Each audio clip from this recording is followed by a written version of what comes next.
Hi friends, இன்றைக்கி வந்து நான் மீன் வாங்க வந்தேன். என்ன மீன்லாம் இருக்குன்னா, அந்த சிவப்பு நவர மீன் இருந்துச்சு. அதுக்கப்புறம் சின்ன சின்ன வெலை மீன் இருந்தது. அப்புறமா நண்டு இருந்தது. நண்டு, சாலை மீன் இருந்துச்சு. சாலை நிறைய இருந்துச்சு.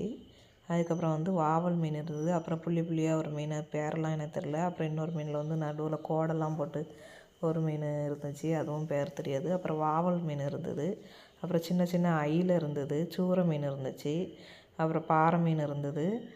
அதுக்கப்புறம் அந்த சின்ன சின்ன மஞ்சள் பாறை குட்டி இருந்துச்சு. அதுக்கப்புறம் இந்த பெரிய கோழியாம்பரல் மீன் இருந்தது. வெள்ளை கிழங்கா மீன் இருந்தது. அப்புறம் நவர மீன், இந்த இறால் மீனெல்லாம் இருந்துச்சு. இறால் கொஞ்சம் பெருசாக தான் இருந்துச்சு, பரவாயில்ல. அப்புறம் வாவல்லையே வந்து பெரிய சைஸ்லாம் இருந்துச்சு. கனவா மீன் இருந்தது. நான் வந்து சாலை மீன் தான் வாங்கினேன். சாலை மீன் கொஞ்சம் ஃப்ரெஷ்ஷாக இருந்துச்சு, சாலை மீன் வாங்கினேன். அப்புறம் நெய் மீனெல்லாம் இருந்துச்சு. வீடியோ பிடிச்சிச்சின்னா லைக் பண்ணுங்கள், சப்ஸ்கிரைப் பண்ணுங்கள். Okay, bye friends.